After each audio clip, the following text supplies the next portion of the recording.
ప్రశాంతంగా నిద్రపోయేందుకు నీంద్ యాప్లోకి అడుగుపెట్టండి. ఈ క్షణమే నీంద్ యాప్ను డౌన్లోడ్ చేసుకోండి. ఒత్తిడిని తగ్గించి ప్రశాంతమైన నిద్రలోకి మిమ్మల్ని తీసుకెళ్లే చక్కని కథలు, ధ్యాన పద్ధతులు, ఆహ్లాదకర సంగీతాన్ని మీరు నీంద్ యాప్లో మాత్రమే వినండి. నమస్తే, నా పేరు త్రినాథ్.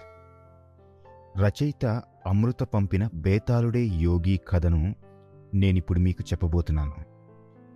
బేతాళుడంటే మరెవరో కాదండి, మనం తరచుగా వినే విక్రమార్కుడు, బేతాళుడు కథలో బేతాళుడే. అసలు ఈ బేతాళుడి పాత్ర మీకు గుర్తుందా? గుర్తున్నా లేకపోయినా పర్లేదండి, ఇంకోసారి గుర్తు చేసుకుందాం. అదేంటి, బేతాళుడంటే చనిపోయిన దయ్యం అయినవాడు కదా. ఆ దయ్యం గురించి, పిశాచి గురించి పడుకునే సమయంలో అవసరమా అని మీరు అనుకుంటున్నారా? మీరే ఆలోచించండి. బేతాళుడు దయ్యమే కానీ ఓ పరాక్రమవంతుడైన రాజుకి స్నేహితుడు కదా. బేతాళుడు కథని ఎన్నో మలుపులు తిప్పినవాడు కూడా. ఈ కథ అయిపోయేసరికి మీరే ఈ పాత్రని అభినందిస్తారు, చూడండి.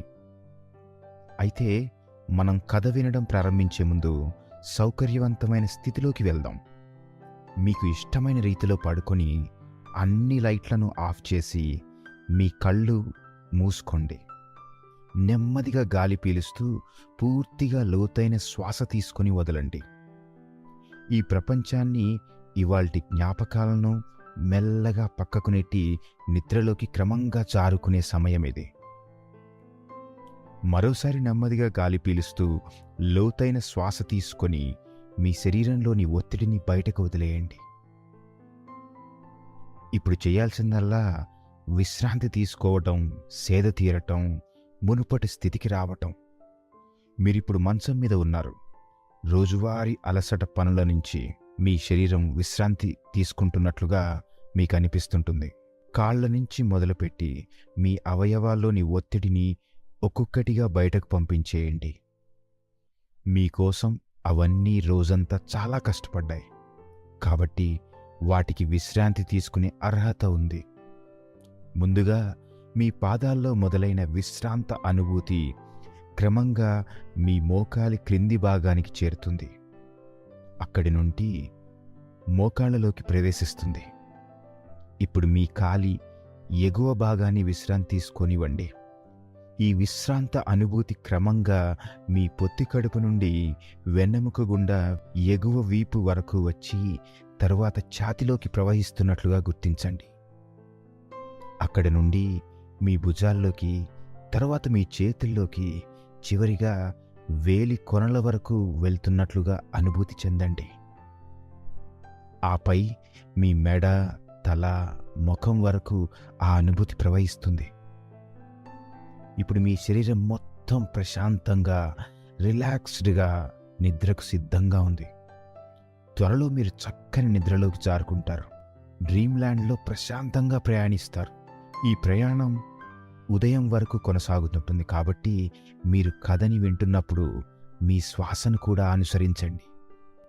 అద్భుతమైన నిద్రానుభవం కోసం మీ శరీరం మొత్తానికి విశ్రాంతినిస్తూ స్థిరంగా ఉండండి. ఇక కథలోకి వెళ్తే, విక్రమార్కుడు అనే రాజు మహాధీరుడు, వీరాది వీరుడు, పరాక్రమవంతుడు. ఇతని గురించి మనం ఎన్నో కథలలో, సినిమాల్లో కూడా వినే ఉంటాం. విక్రమార్కుడు పేరుతో మన తెలుగులో ఎన్నో సినిమాలు కూడా వచ్చాయి. చిరంజీవి గారి రాజా విక్రమార్క సినిమా గుర్తుందా? రవితేజ గారి విక్రమార్కుడు సినిమాలో కూడా అది ఒక పవర్ఫుల్ పోలీస్ ఆఫీసర్ పేరు. ఇలా ఎన్నో, అంటే హీరో పాత్రకి విక్రమార్కుడు అని పేరు పెడితే అతను వీరుడు, ధీరుడు అని అనడానికి సూచన అన్నమాట. చెప్పకుండానే అతడు గెలిచే మొనగాడు అని మనకి ఒక రాజముద్ర పడిపోతుంది. అయితే అసలు కథలో రాజు ఉజ్జయిని నగరానికి చెందిన రాజు.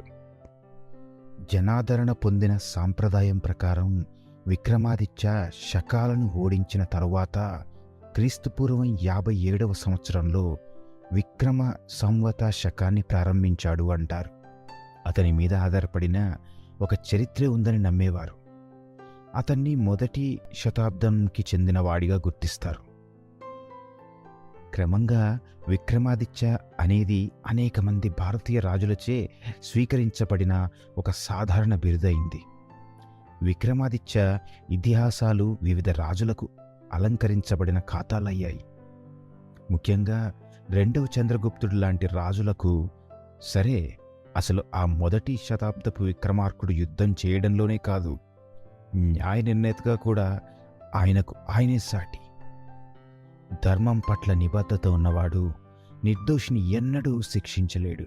సాహసాలను కాదనుకోలేదు, ఎవరన్నా ఏమన్నా కోరినా కాదనలేదు. నీతికి, న్యాయానికి, ధర్మానికి మారుపేరతను. ఇతన్ని చూసి ఎన్నో సినిమా డైలాగులు కూడా వచ్చాయిలేండి. విక్రమాదిత్య ప్రభావం అతని న్యాయపరమైన చతురతకు మించింది. అతను శకాలపై విజయం సాధించి అతని విజయాలను స్మరించుకోవడానికి విక్రమ సంవత శకాన్ని స్థాపించాడని కొన్ని ప్రాంతాల వారు నమ్ముతారు. ఆయన చరిత్రలో అందుకే నిలిచిపోయాడు. అదేమీ వింత కాదనుకోండి. అయితే ఈయనతో సమానంగా ఒక బేతాళుడు కూడా పేరు తెచ్చుకున్నాడు. అది కూడా ఒక 10 శతాబ్దాల తర్వాత. విక్రమ్ ఔర్ బేతాల్ అన్న పేరుతో వచ్చిన కథలు 11వ శతాబ్దంలో కాశ్మీరీ కవి సోమ్దేవ్ భట్ రాసిన బేతాల్ పచ్చిసి ఆధారంగా రూపొందించబడ్డాయి.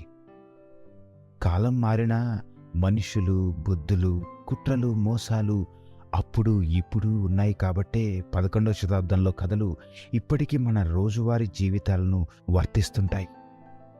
ఈ కథల్లో ఓ చమత్కారమైన దయ్యం ఉంటుంది. అతనే బేతాళుడు.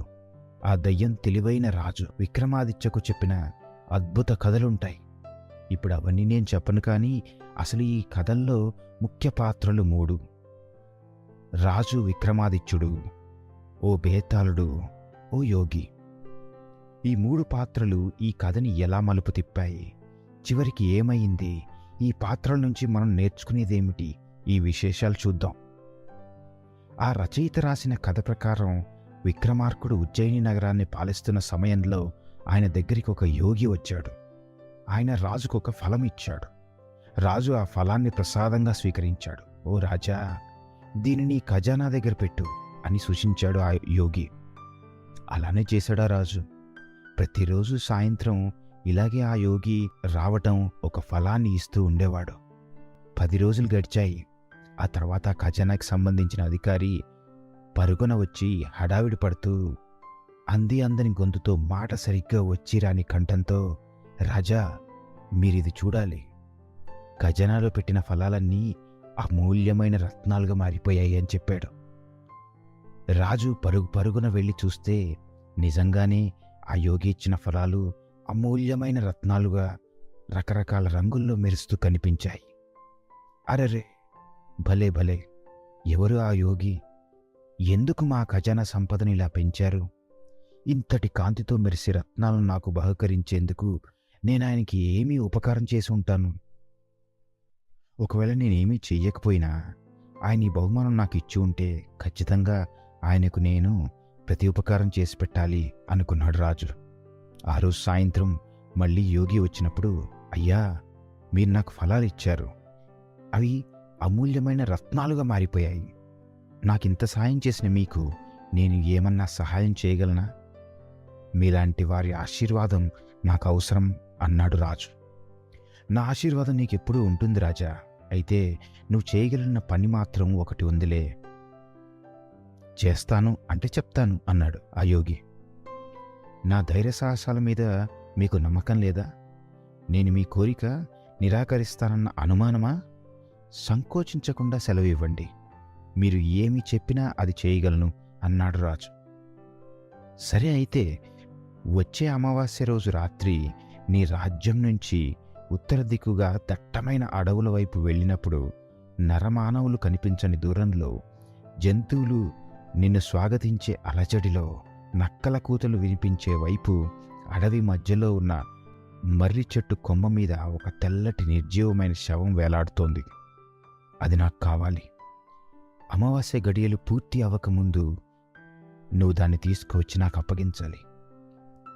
అప్పుడు నేను దాన్ని ఆ జగజ్జననికి బలి ఇస్తే నా శక్తులు పెరుగుతాయి. దానివల్ల నాకు అంతా మంచి జరగబోతుంది. సదుద్దేశంతో నేను ఇలా చేయమని అడుగుతున్నాను. మరి ఆ పని వెళ్ళి చేయగలవా, సాధించగలవా అని అడిగాడు ఆ యోగి. రాజు మాటల మనిషి కాదు, చేతల మనిషి. తప్పకుండా వెళ్తాను, మీకు తెచ్చిస్తాను అని చెప్పి అమావాస్య రోజున అడవి వైపు బయలుదేరాడు రాజు. యోగి చెప్పినట్టుగా అడవి లోపలికి వెళ్ళి నడవసాగాడు. దట్టమైన అడవి మధ్యలో హూరుమంటూ వినిపిస్తున్న గాలి. అమావాస్య రాత్రి కావడం వల్ల మొత్తం చీకటి కమ్మివేసింది. ఒకవైపు నక్కల అరుపులు, మరోవైపు కీటకాల శబ్దాలు. బెదరకుండా అడవి మధ్య ఉన్న మర్రి చెట్టు దగ్గరికి వెళ్ళి నిలబడ్డాడా రాజు. ఆ చెట్టు చుట్టూతా ఎముకలు, నిండిపోయిన ఆకులు, మట్టి, ధూళి ఉన్నాయి. రాజు ఆ చెట్టుని జాగ్రత్తగా పరిశీలించి చెట్టు కొమ్మ పైన ఉన్న తెల్లటి రంగులో ఉన్న శవాన్ని చూశాడు. అది కొంచెం ఎత్తులో ఉన్న కొమ్మ మీద వేలాడుతోంది.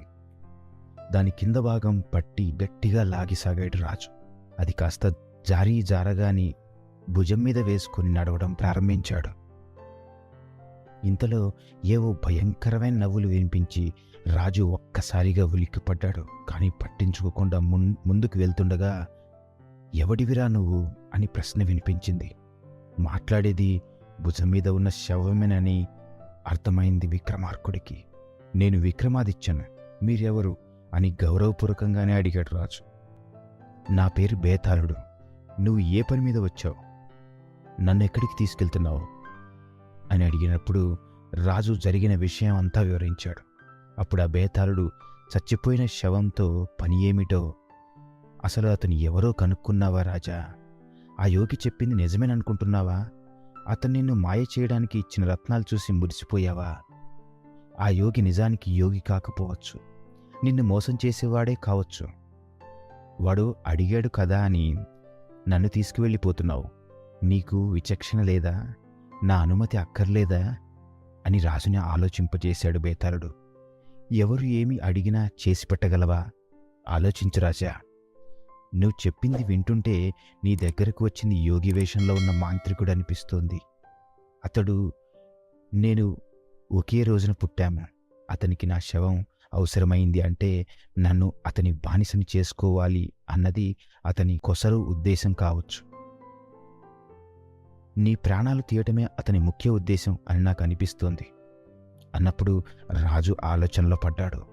ఏమి చేయాలో తెలియదు గాని నేను మాట ఇచ్చాను కదా, నేను ఇచ్చిన మాట ప్రకారం మిమ్మల్ని తీసుకువెళ్లాల్సిందే, లేకపోతే నేను రాజునయ్యే అర్హత ఉండదు అన్నాడు రాజు. రాజు మీద కనికరం కలిగింది బేతాళుడికి. సరే అయితే నా అనుమతి అక్కర్లేదా అన్నాడు. మీరు నాతో రావాలి అంటే ఏం చేయాలో చెప్పండి అని అడిగాడు రాజు. ఈ రాజు ఎంతటి ఆలోచన శక్తి ఉన్నవాడు, ఎంతటి ధీరుడు, ఎంతటి చురుకైన వాడో తెలుసుకుందామనుకున్నాడు బేతాళుడు. సరే రాజా, నీకు పరీక్ష పెడతాను, ఒక కథ చెప్తాను. కానీ ఆ కథ చివరిలో నేను ఒక ప్రశ్న అడుగుతాను. ఆ ప్రశ్నకి సరైన జవాబు నువ్వు చెప్తే నేను నీతో రాను, తప్పు జవాబు చెప్తే నీతో వస్తాను. అసలు నువ్వు సమాధానం తెలియక మౌనంగా ఉంటే మాత్రం నీ తల 1000 ముక్కలవుతుంది. షరతుకు ఒప్పుకున్నాడు రాజు. అదేంటి, తికమక్కగా చెప్పాను అనుకుంటున్నారా? కాదండి, బేతాళుడికి తెలుసు రాజు మంచితనం, ధర్మం తెలిసినవాడు అని. కానీ అతని విచక్షణ ఎంత గొప్పగా ఉంటుందని పరీక్ష పెట్టాలి అనుకున్నాడు. తికమక మెలికని ఎలా విప్పుతాడో చూద్దామనుకున్నాడు. అందుకే మెలిక పెట్టాడు. రాజు అన్నవాడు నిజాలే మాట్లాడాలి, ధర్మాన్ని పాటించాలి, ధర్మాన్ని సూచించేలా సమాధానాలు చెప్పాలి. మరి ఈ రాజుకి నీతి, విలువ, అచ్చమైన లక్షణాలు ఉన్నాయా?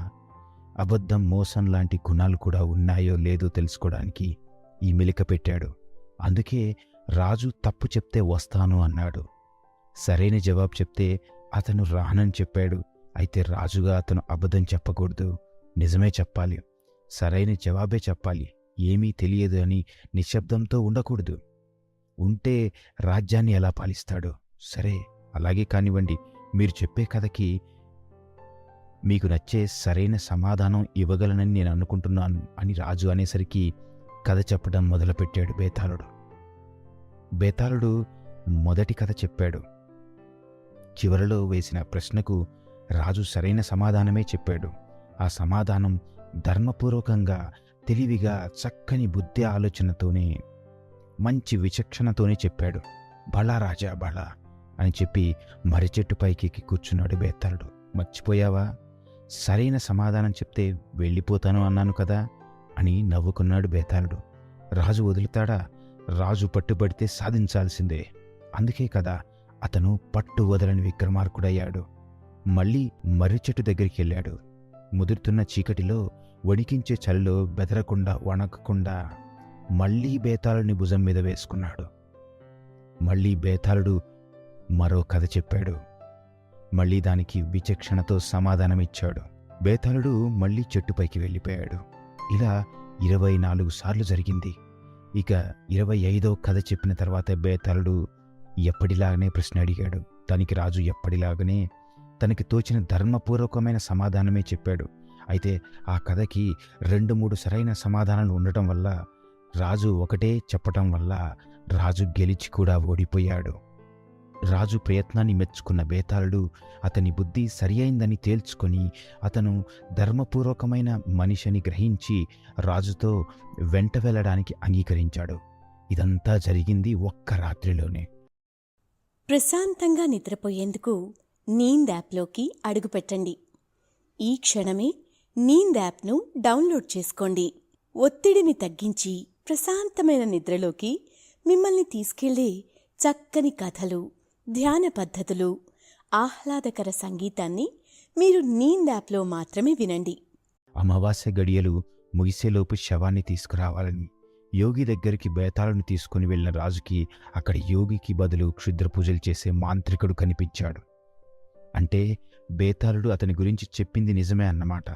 ఆ విచిత్రమైన మంత్రాలు చదువుతూ కనిపించిన వాడు శవాన్ని పక్కన పెట్టి రాజుని బలి ఇవ్వడానికి సిద్ధపడ్డాడు. ఆ మాంత్రికుడు క్షుద్ర పూజలతో రాజుని చంపేసి, రాజునే బలిదానం చేసి ఆ శవాన్ని, అంటే బేతాళుడిని తన బానిసని చేసుకుందామనుకున్నాడు. ఆ వివరాలన్నీ గడియలోనే రాజుకి అర్థమైపోయాయి. ముప్పు సంభవిస్తుందని అర్థం చేసుకున్నాడు. నువ్వు చెప్పింది నిజమే అనుకుంటాను బేతాళ అని అనేసరికి బేతాళుడు ఒక్క మాట అన్నాడు. మరి ఇప్పుడు నువ్వేం చేయాలో చూసుకో అని వెంటనే ఆ రాజు ఆ మాంత్రికుణ్ణి సంహరించాడు. ఆ తర్వాత బేతాళుడు రాజుకి అవసరమైనప్పుడు వచ్చి సాయం అందించేలా వాగ్దానం చేశాడు.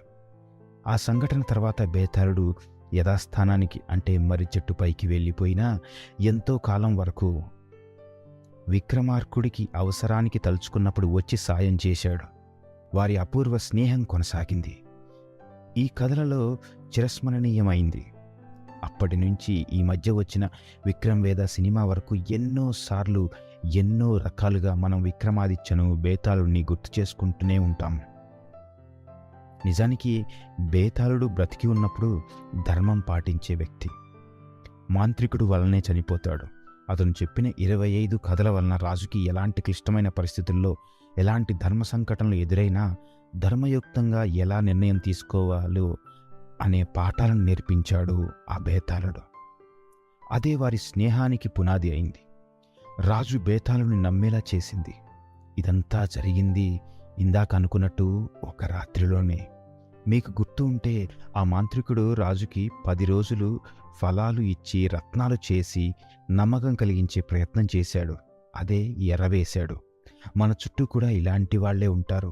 బహుమతులు ఇచ్చి, పార్టీలు ఇచ్చి మన కోసం వారు ఉన్నారనే నమ్మకాన్ని కలిగిస్తారు. కానీ నిజానికి ఎవ్వరికీ ఉండరు. ఉన్నారు అనుకోవటం మన తప్పు.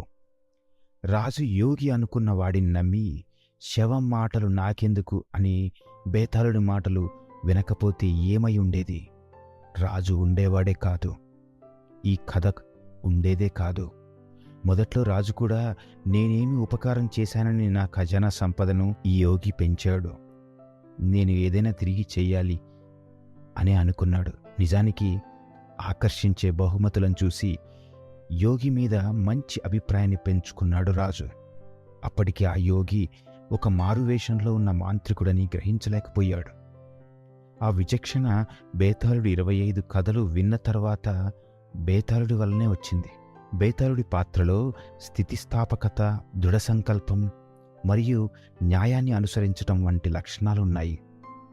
అన్యాయానికి గురై ప్రాణాలు కోల్పోయినప్పటికీ, అన్యాయమైన స్థితిలో చిక్కుకున్నప్పటికీ బేతాళుడు ప్రతీకారం తీర్చుకునే అవకాశం కోసం ఓపికగా ఎదురుచూశాడు. ఈ అంశం ఆధునిక సమాజంలోని నిరాశకు లోనయ్యే బదులు కష్టాలను అధిగమించడానికి మరియు పరిష్కారాన్ని వెతకడానికి ప్రేరేపించాలి. ప్రతికూల పరిస్థితులను ఎదుర్కోవడంలో దృఢ నిశ్చయాన్ని పెంపొందించుకోవాలి. ఓపికగా న్యాయాన్ని కోరుకుంటూ అవకాశం కోసం చూడాలి. అందరికీ రోజులు ఒకేలా ఉండవు కాబట్టి ఎదురుచూస్తే అవకాశం తప్పకుండా వస్తుంది. రాజు తెలివితేటలతో మోసాన్ని ఎదుర్కోగలిగిన దిట్ట. బేతాళుడిని గుడ్డిగా నమ్మలేదు, యోగిని గుడ్డిగా నమ్మలేదు. తన శక్తి సామర్థ్యాలను నమ్ముకున్నాడు. నేటి సమాజంలో అవసరానికి వాడుకునే మనుషుల నుంచి ఇలాంటి లక్షణాలే మనల్ని కాపాడతాయి. ప్రశ్నించడానికి న్యాయం, ధర్మ విచక్షణ అవసరం. తప్పుడు సమాచారం మరియు తారుమారులతో నిండిన సంక్లిష్ట ప్రపంచాన్ని అంచనా వేయడంలో నైపుణ్యం అవసరం. అఘోర యోగి నియంత్రణ లేని దురాశ ఉన్నవాడు. బహుమతులు ఇచ్చి మనుషులను ఆకర్షించే బుద్ధి ఉన్నవాడు. అధికార దుర్వినియోగం యొక్క ప్రమాదాలను సూచిస్తాడు. నమ్మితే గొంతుకోసే రకం అన్నమాట. ఆధిపత్యం కోసం, అతని దాహం మరియు వ్యక్తిగత ప్రయోజనాల కోసం ఇతరులను మభ్యపెట్టడం అతనికి తెలిసిన విద్యలు.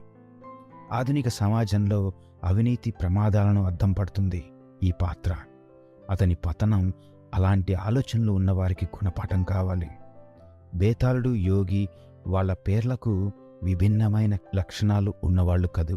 సాధారణంగా యోగి అంటే ఉత్తమమైనవాడు, బేతాళుడు అంటే దయ్యం అని ముందుగానే ఒక ఆలోచన ఏర్పరచుకొని అసలు నిజాలను అంగీకరించడంలో ఆలస్యం చేస్తున్నాం. ఒక్కోసారి మనకు కీడు చేయాలి అనుకున్న వారి పనులకు మనకి మంచి జరిగిందనుకోండి, ఇంకా కీడు చేసేవాడిని శత్రువుగానే చూస్తామా? అలాగే మంచివాడు అని నమ్మిన వ్యక్తి వలన చెడు జరిగితే వాడు మంచివాడు అని అనుకుంటామా? ఒక నాణానికి రెండు వైపులా ఉన్నట్టు ఒక మనిషికి, ఒక పరిస్థితికి, ఒక ప్రశ్నకి, ఒక ఆలోచనకి కూడా రెండు వైపులుంటాయి. ఆ రెండు పాత్రలను సరిగ్గా అర్థం చేసుకోకపోతే పాత్రల స్వభావం యొక్క సంక్లిష్టతను, ప్రాముఖ్యతను అర్థం చేసుకోలేం. యోగి అని చెప్పుకొని మాయాజాలాన్ని చూపించినంత మాత్రాన అతను మంచివాడు అనుకుంటుంది మన ఆలోచన. అలాగే చచ్చిపోయిన శవం అనగానే కీడు అనుకుంటాం. ఇది ముందుగానే మన మనసులో ఏర్పరచుకున్న భావన. కానీ ఇప్పుడు అర్థమైంది కదా, బేతాళుడు ధర్మం వైపు రాజును నడిపించాడు అని, వచ్చే కష్టాన్ని కూడా పసిగట్టేలా చేశాడు అని. ముందు మాంత్రికుడు యోగిలా కనిపించినప్పుడు అతడు ఇచ్చే రత్నాలకు తిరిగి సాయం చేద్దాం అనుకున్నాడు రాజు. ఆ సాయం అతని ప్రాణాలు తీస్తుంది అని గ్రహించగలిగాడా? మనం కూడా ఇలాంటి పొరపాట్లు చేస్తూ ఉంటాం.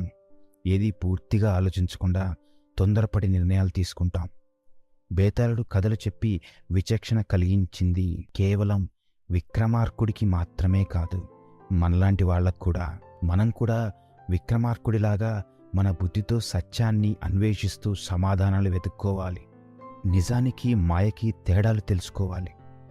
చచ్చి దయ్యంలా తిరుగుతున్న బేతాళుడు విక్రమార్కుడిని సరైన దారిలో తీసుకుని వెళ్ళాడు. మనుషుల వేషాలను బట్టి, వాళ్ల మాటలను బట్టి వాళ్ళని అంచనా వేయకూడదు. వాళ్ళ బుద్ధిని అంచనా వేయగలగడమే మనం చేయగలిగిన పని. అంతేకాకుండా కథ స్థితిస్థాపకత, విమర్శనాత్మకత, ఆలోచన మరియు బాధ్యత లాంటి ఇతివృత్తాలను ప్రదర్శిస్తుంది. న్యాయం కోరడంలో బేతాళుడి పట్టుదల, పరిస్థితులను అంచనా వేయడంలో రాజు విమర్శనాత్మకత ఆలోచన వల్ల మాంత్రికుడి పతనం ఆధునిక ప్రపంచంలో వ్యక్తులకు శక్తివంతమైన పాఠాలుగా ఉపయోగపడతాయి. బేతాళుడు, రాజు మరియు యోగి కథ పగ, మోసం మరియు అధికారం కోసం తపన వంటి ఇతివృత్తాలను కలిపి అల్లింది. పాత్రలు మరియు వారి చర్యలను విశ్లేషించడం ద్వారా మనకు పాఠాలను నేర్పిస్తుంది. ఇప్పుడేమంటారు? ఈ దయ్యం కథలో నిజానికి యోగి ఎవరు, మాంత్రికుడు ఎవరు? మీకు ఓ చిరునవ్వు వచ్చి కథ కూడా నచ్చింది అని భావిస్తున్నాము. శుభరాత్రి. ప్రశాంతంగా నిద్రపోయేందుకు నీంద్ యాప్లోకి అడుగుపెట్టండి. ఈ క్షణమే నీంద్ యాప్ను డౌన్లోడ్ చేసుకోండి. ఒత్తిడిని తగ్గించి ప్రశాంతమైన నిద్రలోకి మిమ్మల్ని తీసుకెళ్లే చక్కని కథలు, ధ్యాన పద్ధతులు, ఆహ్లాదకర సంగీతాన్ని మీరు నీంద్ యాప్లో మాత్రమే వినండి.